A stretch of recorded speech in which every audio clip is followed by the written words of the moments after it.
All right, so welcome to what is this, episode number one, CJ? Must be now. Yeah, definitely. Wow, episode number one. Man, it's been a long time coming. It's been a lot of hard work to get to this point, I tell you what. Uh, so I'm gonna start off, if first time listeners, everyone would be at this point. I'm gonna be starting off every episode with kind of a surprise question for you. So you don't know what it's gonna be. Could be easy, could be hard, could be something about anything. But this week it should be an easy one. So let me ask you this, Sita. How many cannabis plants did the Thai government give away after June 9th decriminalization? Oh shit! I'm gonna mix up like the amount of prisoners they released and the amount of plants. um, I. Well, don't do that. That'd be an epic fail. Oh So, God! okay. Why didn't I research for this part? Uh, How many plants? I'm gonna wait. I've got like three numbers in my head and I don't know why. It's like either 10,000 or like 300,000 or something stupid like that. Or was I wrong? Well, yeah, those are very stupid numbers. I don't know why I've got those two So in my head. yeah, they're just incredibly stupid numbers. That's a million. It's a million. The Thai government gave away over a million cannabis plants after legalization. So uh, right now, there's presumably about a million weed plants growing in Thailand right now that were given away by the government after June 9th. So that's kind of I cool. mean, on a Uh, baseline, that's 100 weed plants in general at like the baseline. We know that at least the governments gave out 1 million plants. So that's crazy. yeah, yeah. It reminds me of that Twitter meme, Elon Musk bought Twitter for 44 billion. If he and there's 7 billion people in the world, and if he would have given 100 million dollars to each person, it would have ended world poverty. So do the math, man. That's gonna only land for a few people, but I had to say it. So I'm gonna get this back on track, man. So this episode is about gonna be about Landrace cannabis. So this is a you know we for this podcast we're mainly going to cover topics related to Thailand, cannabis, and things we're interested about in Thailand and both cannabis, Thailand, and just whatever's on our mind. But it's mainly going to be focused on cannabis in Thailand. And so this episode specifically, to kick things off, we want to kind of go to the roots, right? To go to like the roots of the matter and talk about land race and like the kind of early history of cannabis in Thailand. So I'm gonna since I think you have a little bit more kind of background on this topic, I want to kind of lead the conversation with you here in terms of questions, and I want you to, just kind of riff on anything, man. Yeah, I'm really yeah. curious to hear what your thoughts are here. So, my first question for you is, what is landrace anyway? Like I think there's a lot of misconceptions about what that actually means and what it is and everything. So as it relates to cannabis, what is landrace? Okay, so from what I know, there is kind of two baseline types of cannabis, and that is land races and then there's cultivars. So cultivars are more the refined strains that haven't been kind of messed around with, well, partially messed around with by humans, but they have solidified into their genetics. Whereas land races kind of just like, I could be wrong, people are going to disagree a little bit, but land races are kind of the branch off of that, if you know what I mean, because some plants that are completely wildly grown and stuff aren't really, you know, useful. I mean, aside from like, okay, so the baseline is weed comes from hemp. It stemmed off thousands of years ago, and traditionally it was kind of used more as a craft item, but then Okay. that's kind of where the cultivars and stuff come from. So, you know, it's these singularified genetics that, people 100,000 years ago necessarily, 100,000, thousands, whatever, weren't, breeding strains for dank terps. Okay. So in Atlantis they weren't smoking dank. I mean, whatever happened to the Atlanteans, they must have had something dank. Okay, okay. But as far as humans in recorded history, uh, they did have dank or did not. What do you think? I think technically they had dank, okay? Okay, But not in the way that we look at it now. There's kind okay, of a different misconception with like new modern strains and old landrace strains. So back to like the main topic of like what land races are. Land races are the primitive, the more natural, the original sourcing strains of everything we're kind of smoking today. okay, So like a lot of the blues strains that people smoke, some of the hazes, all of that has landrace genetics from again Thailand, Afghanistan, and I think South and Central America as well. Could be wrong, but okay, again, a lot of the land races are basically the building blocks of everything we have today. They're the original natural strains that came along with evolution and us. okay. And they grow wildly, basically. It's like a wild strain. It's like um, landrace is something that kind of grows uh, in like a wild field, or is it cultivated? Both. Okay, Because so there's an interesting like in China, smoking weed is not necessarily like a thing. okay, So you can what's funny is you can go to some of these very rural mountainous villages in China where they're just harvesting these weed plants to use it as tea because they don't understand fully what it is. okay. Gotcha. So there's these levels of what people are doing with the landrace strains. So Gotcha. there's the cultivation methods, the cultural reasons, and then there's the getting high, which that formed along with the cultivation and the produce with weed because human beings get curious as shit and they're like, what happens if I light this on fire? Right, right. And I'm gonna put a caveat in here. If the audience can't tell, we're experts in this topic. In every other topic we're going to cover, we're the authorities. And if they have a disagreeing opinion, well, come on the podcast and we'll school your ass. It's an open invitation from here and in the future. So if you think we get 1 point wrong, or if Sita or I misspeak in any way, then yeah, we're ready to have you on and get into a little rumble. So just so because I know that you know how it is. So with all that said, when does landrace or even weed start in Thailand? Like where does cannabis? Because Thailand is kind of famous for weed and has been for years. Like a lot of terms of around cannabis, like bong and everything, are Thai terms, which people might not know. Like bong is like a Thai word, Yeah. like the old bamboo bongs and everything, and so people might learn something there. And so there's a long history of cannabis. But when does it really kind of start with landrace, or I guess in general with cannabis in Thailand? So there was a good old glory day in the world where, we were all fighting each other, but we traded on a beautiful thing called the Silk Road, which some people may have heard from the dark web, but no, it was a real place. And thanks Okay. to these beautiful Silk Roads, like places like India, Greece, Rome, and Thailand, Southeast Asia countries are all kind of linked up in trading. So what kind of happened, and what a lot of people think happened, is that a lot of these seed distribution, which we know as land races, came from a lot of this early human trading. I mean, Okay. one kind of clue is, the whole. A lot of people look to India when they think of land races, the Kush Mountains, everything like that.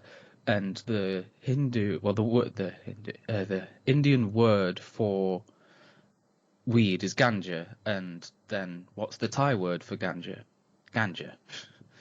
So, Gotcha. Yeah. Right. Right. and then Right. when you look at the migration of religion as well with Thailand, it's a very Hindu country. So we know, well, again, it's the number one Buddhist country in the world, but people have to realize that there is a massive interconnection with the earlier faiths that came along, like the Vedic culture and Chinese migration stuff. Right. So there is this A big lot of the words in Thai come from Sanskrit and Bali. they speak Yeah. Pali, you know. Right. The Right. Buddhist monks speak Pali, and that's the, you know, that shows the connection with India and stuff. So a lot of these Right. strains came from the migrations as well from India to Southeast Asia. It's, you Okay. know, it wasn't like the level that we're doing now, where they're coming across with like massive sacks of dank, you know, but this again leads to the famous old Thai stick, because again that was a method Okay. that, Well. okay, I should Okay. Okay. Okay. So this. Yeah. I was just about to jump in here on this. So I think. Okay. So we were just talking about. You were talking about like prehistory, Silk Road, and then the Indic civilization influence on Southeast Asia, which you can see in Cambodia, Thailand, and through language and culture and temples and cannabis. So there's all these different influences that have come into Thailand. But then, really, when we start talking about weed, the most famous example is Thai stick, which kind of sticks out in the mind of people since maybe the hippie area or hippie era. 1960s. They start to Thai stick starts to get exported. I know in the U.S. a lot of the old heads speak about Thai stick. I think it was even in Cheech and Chong, Yep. referenced Up in Smoke, and everything. So. Um, what is Thai stick? What is the kind of, because there's a little bit of myth about it. What is it? What is it exactly? How do you define it? Like what is this all about, Thai stick? So from my understanding, and it's reasons I brought it up early, is because from what I've spoken to people like who grow over there, native Thais, people online, the main kind of linkage that I have for Thai stick is it's a transportation method more than like Okay, a so it's like the thing. bundle. Yes, yeah, yeah, yeah. That's why, like, why I brought up, like, they're not bringing around bags of dank, because when they're doing the Silk Okay, Road shit, they've probably got these bundles of Thai weed on a stick because it's easier to transport. You know, weighing's kind of easier. People debate on that because, you know, they want the right price for their weed, but it's how things were done, and it's not just like you brought up the 60s and stuff. So Thai stick didn't just start in the 60s. It's a very old method of transportation and a oh, way okay, of so it doing. predates the hippies. Oh, it predates the hippies. Yeah, there. It's just that they gave a name to it more because that's what was going on in the 60s. You know, there were people going to the Okay, east talking about it more. gotcha, So yeah, gotcha. so Tight Stick is technically on baseline. Again, it's not even a singular strain, even though there are strains that are most commonly going to be used as Thai stick because, again, variety wasn't massive back in the day, apart from land races and interbreeded land races and such. So Okay, yeah, it's a S- packing method. okay, so it's like the bundle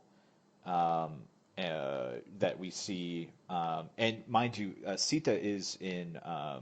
Uh, where are you, by the way? Not to dox yourself, but like whereabouts in the world are you? Just as a clue for people, I'm from the Robin Hood land of England. Okay. Okay, so people can figure that out. And I'm currently in northern Thailand.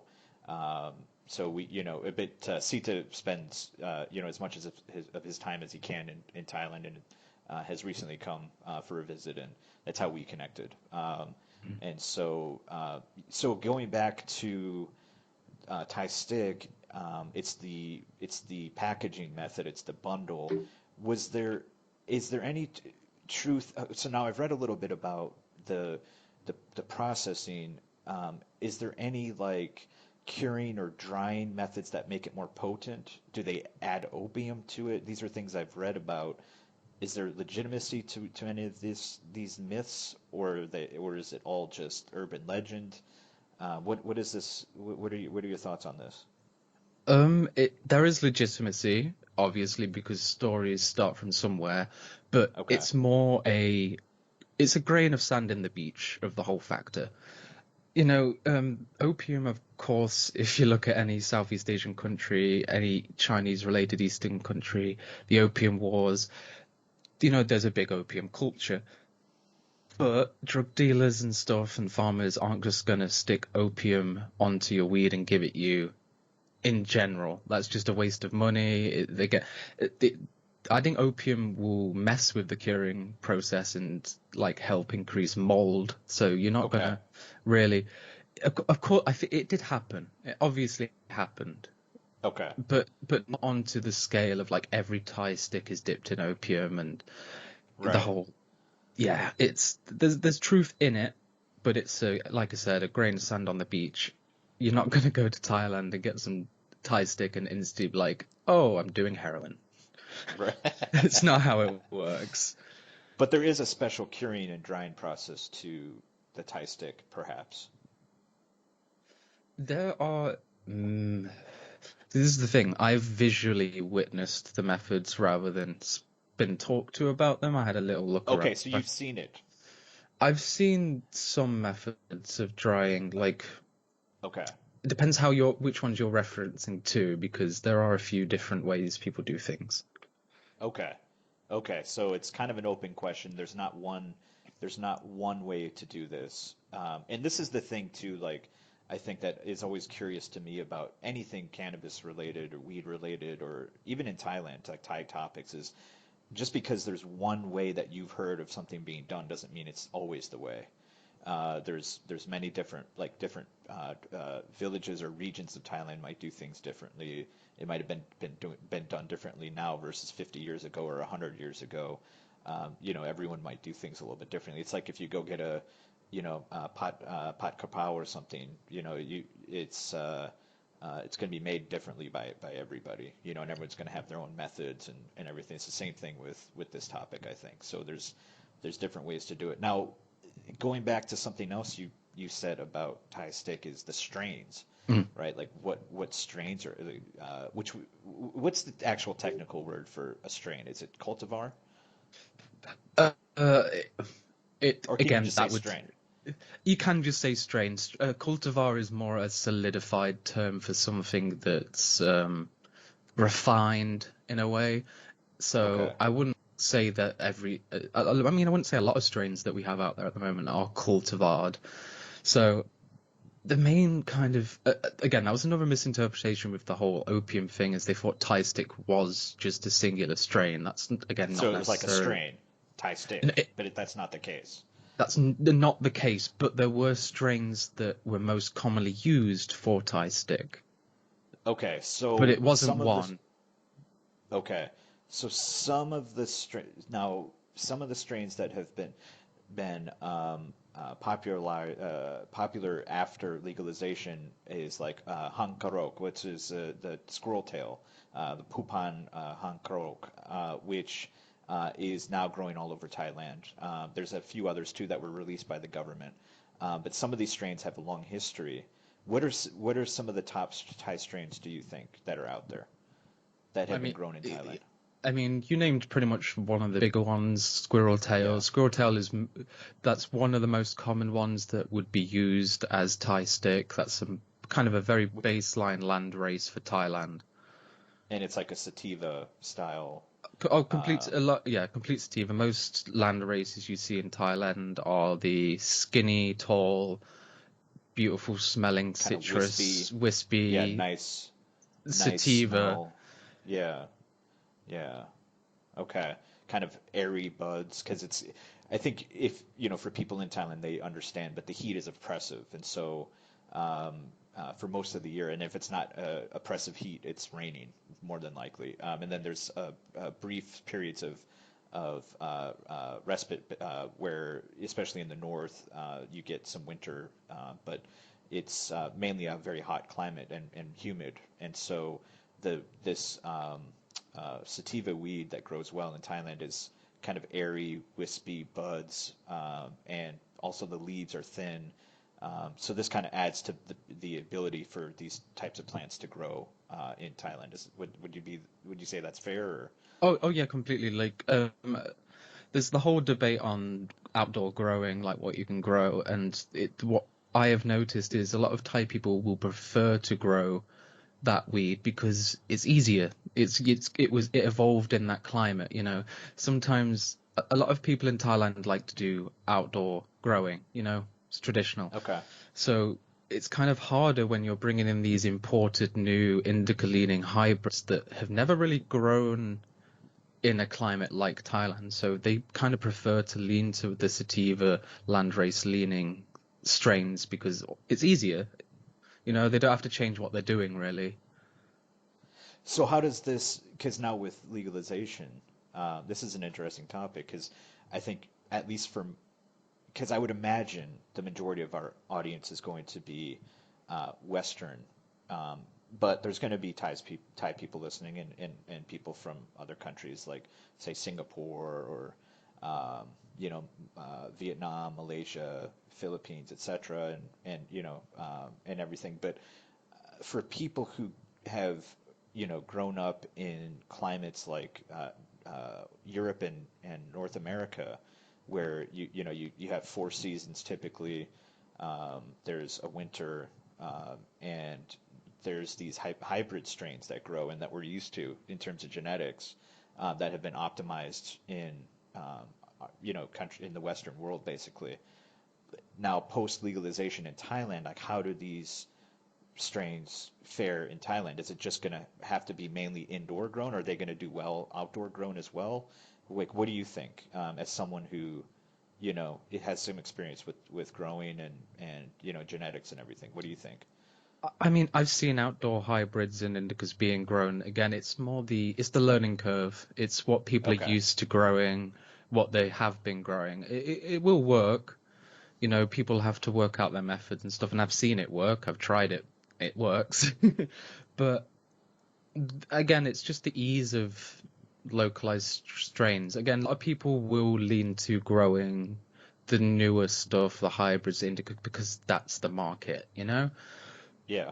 But That's what you can get a high bot price for, right? When you're selling, because people are accustomed to paying for it. exactly. But then there's Thai people, you know, they Right, they that's it's the majority of the market. yeah, exactly. And a lot of my like friends that are not growing for commercial reasons and like their own hobby or health or any just because a lot of them I have noticed will lean to more what like cuttings they can buy over there or sativa leanings, more nativized stuff because it's just what it's easier. It's just easier, you know. Yeah, yeah.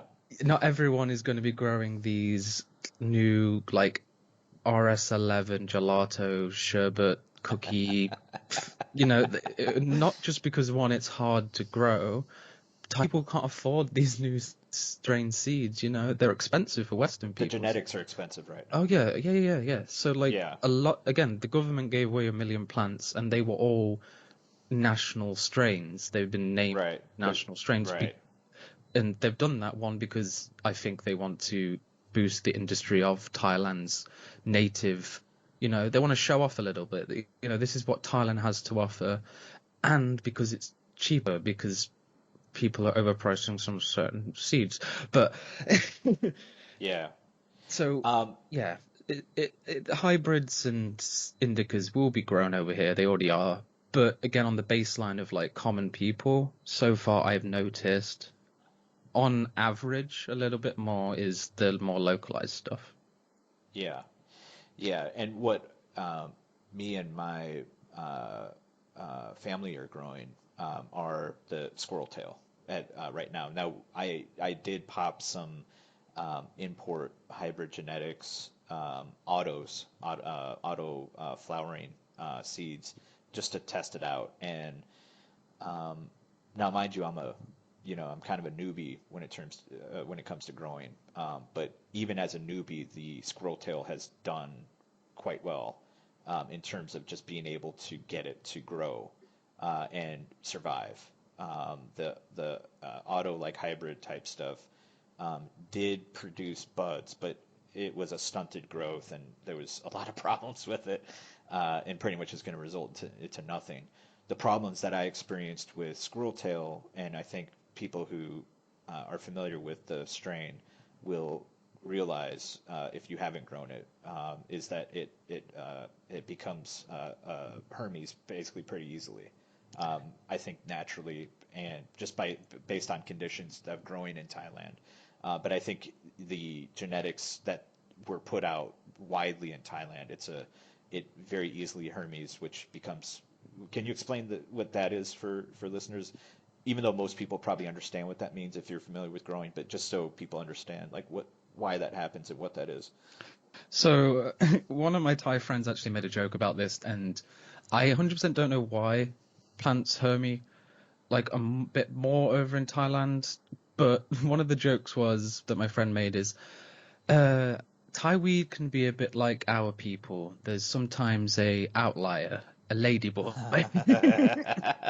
So explain why that's so in Thai, the Hermy or hermaphrodite process of the plant where it becomes male, or where it basically becomes a mix of flowering female and seed producing male. Is that a fair summary? And then the name in Thai is Katui, which is ladyboy. So they call those ladyboys in Thai. So if people are offended by that, again, you're welcome to be a guest on the podcast and we can talk about it. Fight But me. that is what fight me.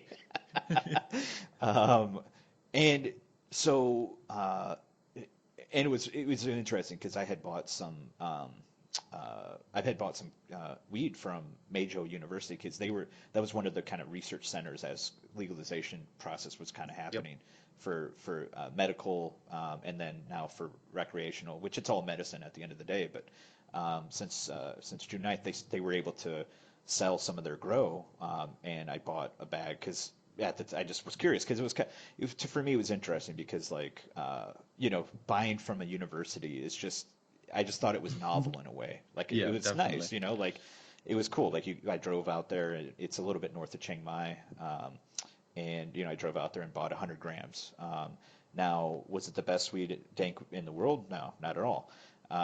It was very, like we were saying, very wispy. They didn't trim it very well, if at all. It didn't have bag appeal at all. Most people would be upset if they bought it from their plug. They would probably be bitching and moaning about it on Reddit or the Cannabis Thailand Discord.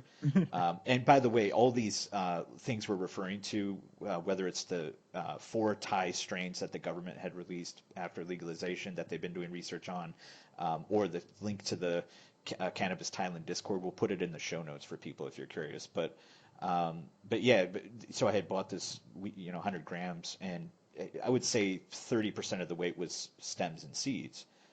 There were some of the buds which did not have seed, but most of it was kind of filled with seed. And it reminds me back in the day for a while growing up, I lived in California, and we used to call that weed stress. Like it was just called Yep. stress back then, and versus chronic, which was basically like like the dank, and stress was like basically kind of like brickweed or hermit weed that you could get for a lot cheaper, and you would have to pick out the seeds before smoking it, otherwise it'd pop. And you don't want that. And back in the day, the urban myth was like if you smoked weed with seeds, it would make you infertile, which I don't know if that's true or not. But that was when I was a teenager, that was the fucking urban legend. And I know that is, I probably smoked some seeds, and I definitely am not infertile as I have two kids. But that's besides kind of going off the reservation here. Basically, with the Hermit weed out here, that's probably a lot of what's getting on the market or excuse me, that's being grown personally by people, right? Like most people are not going to be produced like with these million plants that were given out by the government. It's not going to be producing like the dank bud that you can imagine if when you think of like what it's like, buying weed from a dispensary, for example. So that I guess leads me to a question which is a little bit on topic, but I'm kind of curious with you on is like, how do you see? Okay, so there's like different elements here. There's like the native Thai weed that there's like a million plants given out. we can assume that a lot of that's not going to really hit the market for sale because it's just not going to be very good. A lot of it's going to be hermit if it produces at all. And then there's the import genetics. There's people growing indoors. There's big farms operating now. Like, where do you see the market in the next, like, say 1 to 3 years in Thailand with the weed market? Like, it's an open-ended question. I'm kind of curious what you think on that. I mean, as a whole, I believe fully that the Thai weed market is going to be probably one of the most revolutionary things to happen in Asia in a long time. So there's that as a baseline, with businesses popping up and kind of communities and stuff. It's shown a network of it's weirdly like it's like ingrained in the culture and only been allowed to be out now. You know, people are Okay. only allowed to be open about the whole What was weed thing. already there? Yeah, it was people are already doing it. Like the Karen tribes were, you know, they grow squirrel tail, the Tansori red star. That's all like been grown from tribal people and kept within there, and they've been basically refining these genetics of Landrace, and they're a tribal people. It's a culture that you can go to some temples in Thailand and there's subtle art of these bongs in view. It's always been there, but it's not been allowed to express itself. And now that it can, it's fucking incredible. Okay, so you just brought up something very interesting here, which is the hill tribe element of the Gadian people, or in English, the Karens. And it's not the Karens that you would imagine that would be asking for the manager, but if there's a people, if you want to look them up, Karen, and then just put hill tribe after it, and you can learn a little bit about them. Yeah, they're They kind people. of live, but yeah, go ahead. Sorry, they're the people that you see on a lot of Thai tourism, like posters with the rings Right. around their neck and stuff. Right, right, and yeah, which I'm not even. We won't even go into that. That's a whole rabbit hole. But they live. A lot of them live between Burma and Thailand. A lot in like the northern regions, especially a lot in Chiang Mai and Mae Hong Son and everything. But they've cultivated weed, landrace for some time.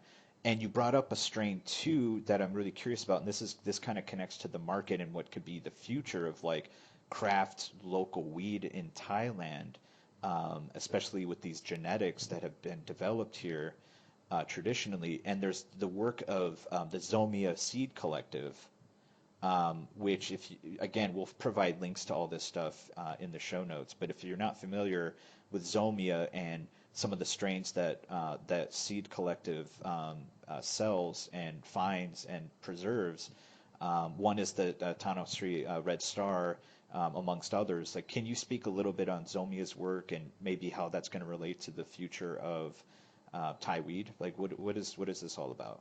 So Zomia Collective are amazing people. I've spoken to them a little bit, and basically they're kind of the outliers, the people that are showing off the true Thai genetics a lot more and bringing it to people on a more commercial, marketable level.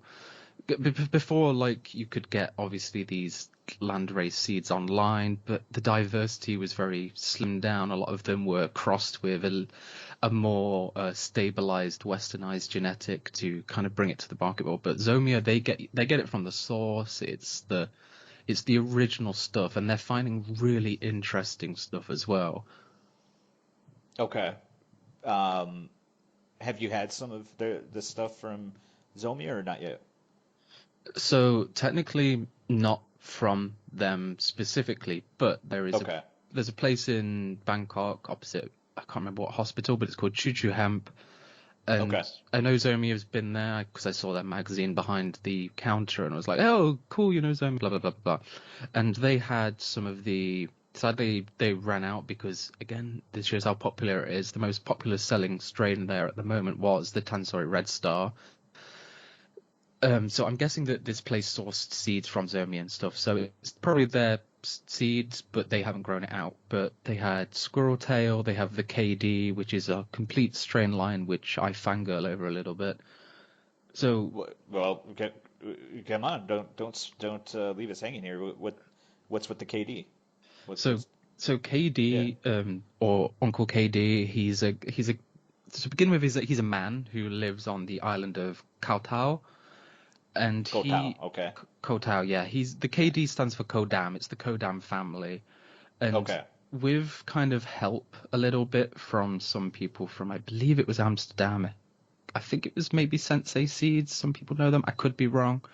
But they basically refined a lot of this strain that people called KD that was growing on the island, and then they crossed it with some more westernized genetics. So you're getting, but not over extreme. It's KD is this beautiful kind of sweet, almost hashy like sativa, and it's what I'd say is a classic Thai weed in my opinion. okay. So So what are the effects? it's that classic like motivational giggly sativa high. It's like, and some people complain you'll get some KD that looks brown, but trust me, it's probably still really fucking good. The misconception is for a lot of these strains that want to get out of the way is forget everything you know about weed, because Right. what you're having is it's weed, but it's different. Okay, so Yeah. you can Yeah, enjoy. like it's like with everything in Thailand, you have to come with an open mind. You can't force your own expectations onto Thailand. You'll always be disappointed. And if you're able to open your mind a little bit and go with the experience that's in front of you, you're going to have a better time in Thailand with anything. And when it comes to weed, I think what you're saying is it might not have the bag appeal as it were of some dank that you might find in America or UK or Europe or wherever you're from. Um, but when you roll it up and smoke it in your preferred method, it's going to be a very nice high, and it's going to be unique in a lot of ways. Definitely. Uh, okay, continue. So to go on with like the KD stream, what love about the KD is they have currently done a few more breeding projects with some, again, also local land races and westernized genetics. So there's like the KD original strain, there's KD skunk that's coming out, there's KD glue, and then there's KD crossed with the red Tensori star. So Ooh, nice, so they are doing these, nice. they're breeding localized genetics as well as kind of earlier westernized genetics just to kind of see what they can get. So that brings Okay, back to the question as well with what I see with Thailand's weed community. It's just gonna grow and evolve. It's gonna be like, I spoke to Beer. Some people may know him from the infamous Suckham Weed. He truly believes that this is gonna be the next 60s revolution. It's gonna be Asia's own 60s, because the culture, the evolution, the people coming together from everywhere, localized people, foreign people. There's these. Thailand's getting to show off now, so, and show off right. something that is dear to a lot of people's hearts, and again, traditionally dear to people's hearts. Like, again with the Karen people, they've been growing it for years. So Right. my kind of main thing is like, if people do go to Thailand and stuff and want to enjoy Thailand's weed kind of culture and shit, and if we're talking about land races, try land races. Don't just look at it and be like, So try a KD, try a try a nice KD. Yeah. try a nice looking squirrel tail. Try there's a shop in Chiang Mai called High Queen. I saw elephant tail at their shop, which I'm not sure on the provenance of that strain, but it was marketed as a Thai strain. I have And heard of it, typically so yeah. Okay, so and typically you're going to get a cheaper. It's going to be cheaper than the hybrid, especially the import stuff. Um, and why not do both? Like you do what you're comfortable with. Like we're not telling you what to buy or like why. It's just if you come to Thailand, do as the Romans. Try a little bit of the local flavor and see see what happens. Especially if it's something that that has a good price and it's gonna be a nice high. Just as something little variety is the spice of life, as they say. So I'm kind of curious then with all of this being said. um, as it relates to Thailand, the future of the market. Um, and it's funny you said like Thailand might have their own 1960s going on kind of cultural movement here.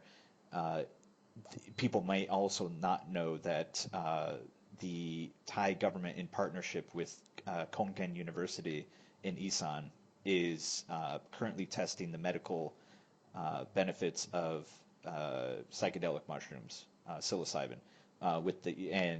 You can look up het ki kwai, which is water buffalo shit mushrooms, and I'll link you to the story about this. But Thailand is making a lot of moves, even outside of cannabis, and it's going to be a different country soon for sure. I could bet on that. But with all this being said, like with all the changes happening in Thailand, with cannabis legalization, you know Thailand becoming the land of smiles once again. Um, how does this all relate to Thai culture in terms of because before COVID, right? Thailand was one of the most visited countries in the world. I think there was 40 million tourists in 2019. Obviously, that dropped off a lot in 2020, 2021, but they're starting to come back. How does this all relate? How does the cannabis relate to Thai hospitality, Thai culture in terms of welcoming foreigners? What is your view on that as someone who has visited Thailand many times and now with cannabis legalization? Like, what's the connection here? Like, what are your just thoughts on all that? So to me, weed and Thai people are like the physical embodiment of weed. Okay, you, the Oh happiness, yeah, we're gonna the get a lot of hate mail, man. oh, I don't care. They can fight me. They can fight me on this, especially because Thailand is. Oh, I love Thai people. Okay, so like, Okay. so, but I will elaborate. So Okay. so people, when you're high, you're a bit more open, you're happy, you're welcoming. Thai people are like that naturally. A lot of them. People will obviously have the outliers, and it happens everywhere. But from a lot of countries I have visited, like I've gone to Singapore, I've gone to different places, Spain, I've been to America, I've been Belgium, France. I've been kind of all over a few different countries, different continents. The best people regards to hospitality and being friendly, helping, and just overall in general nice people is Thailand. And to me, it's kind of the same with stoners. You know, a lot of stoners Ah, are I see the okay. see a lot of Kind of like stoners are the just sabai open. sabai thing. Yeah, yeah, yeah, yeah, Mai exactly, penai. Or exactly. as we say in the note, you know how we say it in northern Thailand. Mai I penai. mean, How do you say it in?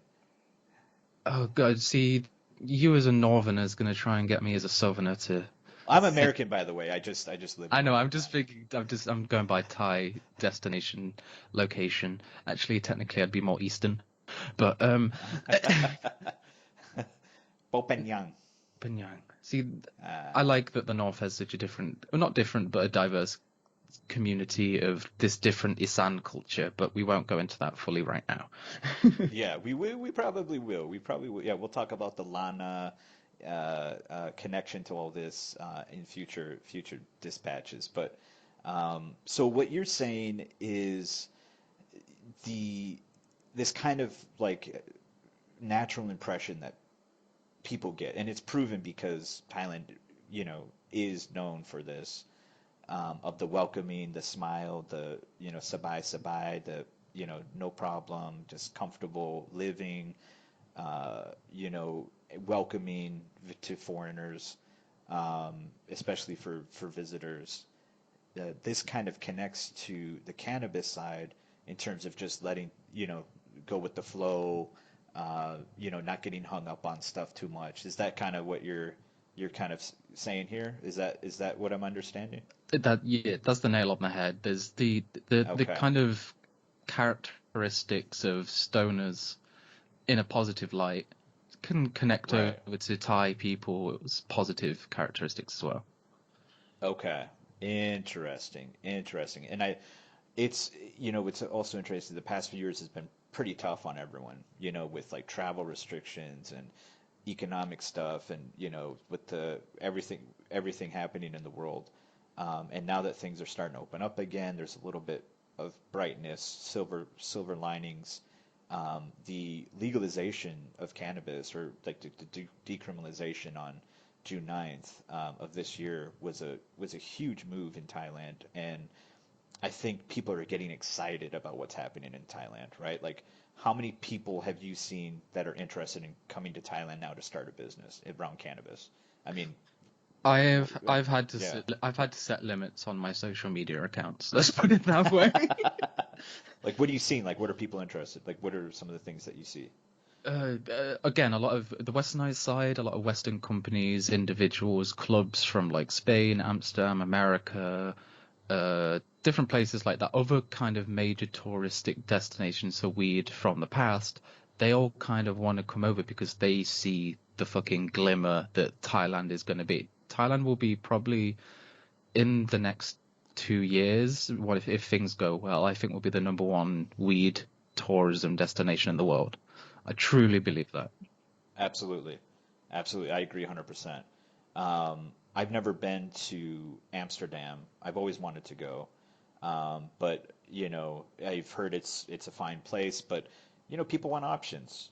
People want options. Like I've spent time in a lot of kind of weed centers in the U.S., like whether it's up by Humboldt or the Shasta Trinity National Forest. I've been up by grows up there in Northern California. I used to live in Oregon for a while. And legalization is happening in most of the U.S. As we speak. But Thailand, it adds another variety, it adds another flavor, it adds these new genetics, these old Thai sativa strains that are exciting, and people are going to want to try it, especially as they become more refined and appealing to people once word gets out and once more. There's going to be some awesome growers. There's going to be conventions. I've already seen some events happening in Thailand in terms of like grower competitions. There's going to be a whole new bloom of people who are contributing to global cannabis culture, just like California has done, just like Amsterdam has done, just as like the UK has done.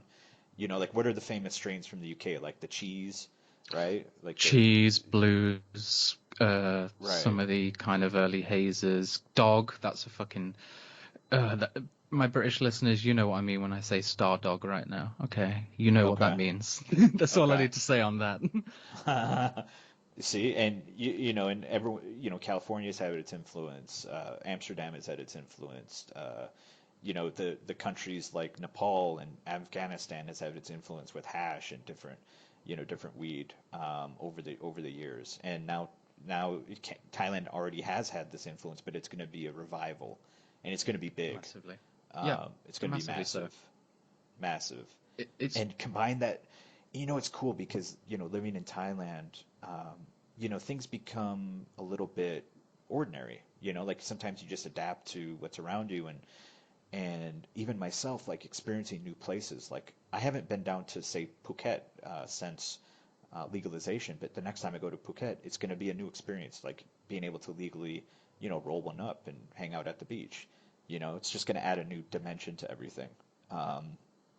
Places that I've enjoyed and thought, okay, well I ticked that off the list. Well, maybe I want to go back, and experience it with a little bit of legal cannabis.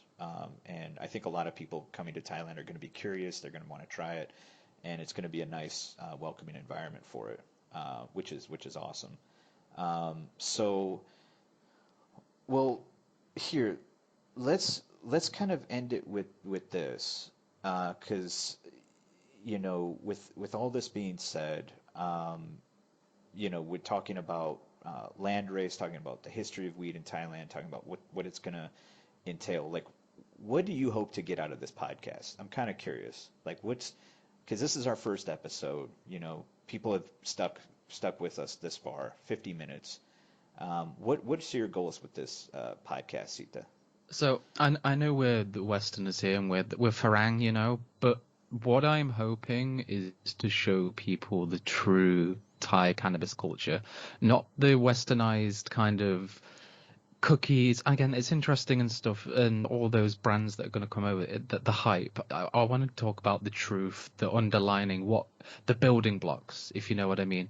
Okay, the what the Thai people are doing and what's actually going on, and because I do worry a little bit that people are going to come to Thailand and kind of take away a slice of the pie instead of, adding to the pie. Ah, okay. So what I just want to help express to people, when you go to Thailand for Thai weed, don't just go sit in a Farang club where the weed is like 900 baht a gram and it's just the same shit that you've been smoking abroad. Get into the culture, enjoy, because again, talking about how like incredible Thai culture is, the Thai people, the old heads, the people who've been doing this for years and stuff.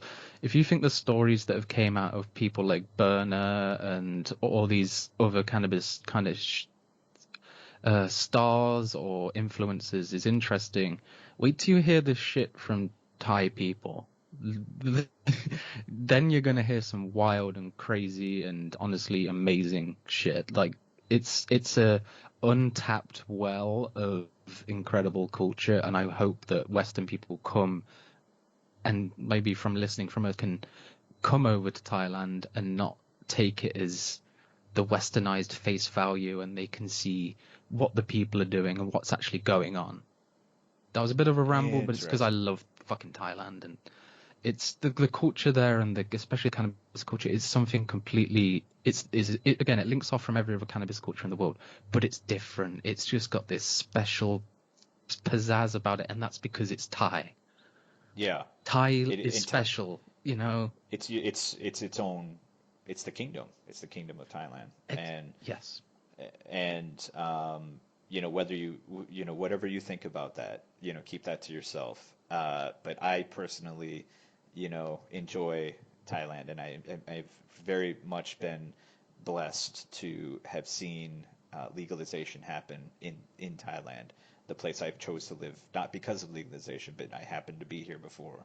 But I'm very much excited for everything that's happening, and especially on this aspect of like exploring cannabis within the kind of box of Thailand, and understanding what's happening here culturally and getting to know these stories. That's one of my goals with the podcast, is being able to interview people who are involved with cannabis in Thailand and supporting the culture and getting those voices out there. So like one of my goals will be to, get some of these people on the podcast.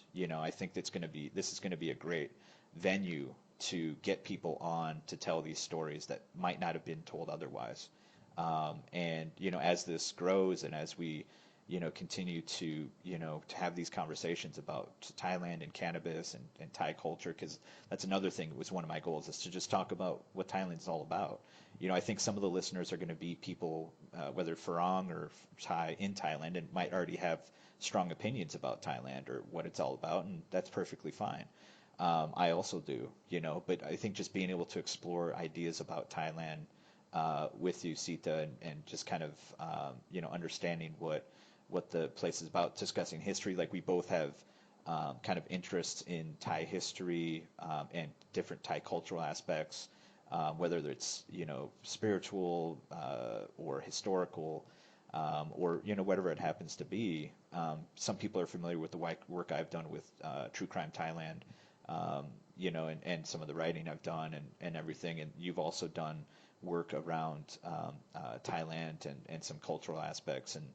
And so, it's not just going to be Thailand cannabis, but it's going to all kind of relate back to it, I think. And I'm excited to kind of see what we uncover through these explorations and conversations.